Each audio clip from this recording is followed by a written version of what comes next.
CPM Wayanad ജില്ലാ സെക്രട്ടറിയുടെ പ്രതികരണമാക്കാൻ കൗതുകത്തോടെ ഒരു ഭാഗത്ത് താങ്കൾ വിമർശിക്കുന്നു. ഒപ്പം തന്നെ താങ്കൾ പറഞ്ഞ പോലീസ് പ്രശ്നം അതേപടി ആവർത്തിച്ചിട്ടുണ്ട്. പോലീസുകാരിൽ ചിലരെങ്കിലും വകതിരിവില്ലാത്തവരാണ് അതിൻ്റെ ഹെഡായിട്ടിരിക്കുന്ന ADGP ആണെന്ന് ജില്ലാ സെക്രട്ടറി പറഞ്ഞു. സ്റ്റേഡിയം പറ്റിയാണെന്നോ വിവരല്ലോലുണ്ടെങ്കിൽ പറയട്ടെ. അത് അടിമകളല്ലാത്തവർ മനുഷ്യന്മാർ ഈ നാട്ടിലുണ്ടോ നോക്കുന്നു.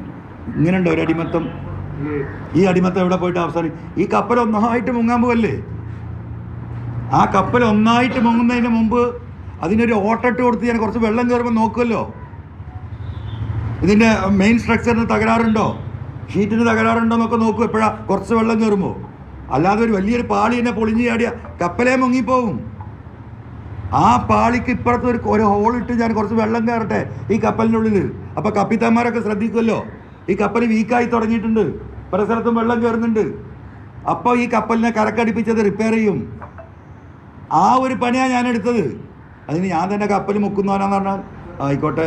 ഈ CPM സംവിധാനത്തിൽ നിന്ന് ഇങ്ങനെ തഴയപ്പെട്ട ആളുകൾ കുറയട്ടെ, അവരിൽ ആരെങ്കിലും താങ്കൾക്കൊപ്പം വരുമെന്ന് പ്രതീക്ഷിക്കുന്നുണ്ടോ? ഞാനിതിലാകെ പ്രതീക്ഷിക്കുന്ന യുവാക്കളാണ്.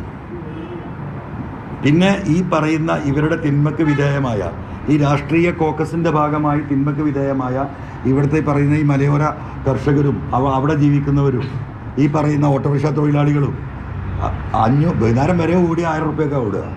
അതിൽ 500 റുപ്യ ഡീസലും ടയറിന് തേയ്മാനമായി കഴിഞ്ഞ് 200 റുപ്യക്ക് ഭക്ഷണം കഴിക്കും. പിന്നെ 300 റുപ്യല്ലത്.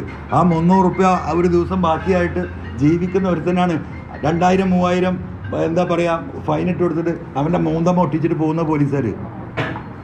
എന്താണ് സാറേ ഇതെന്ന് ചോദിക്കുമ്പോൾ ഇത് നിന്നോട് പറഞ്ഞിട്ട് കേട്ടില്ല, ഇത് അവിടുന്ന് മോളുന്നില്ല, ഗവൺമെൻറ്റിൻ്റെ ഓർഡറാണ് അല്ലേ. എത്ര എണ്ണം ഈ പാർട്ടി ഓഫീസിൽ കയറി ഇറങ്ങുന്നുണ്ടാവും? അപ്പോൾ അതാണ് വിഷയം.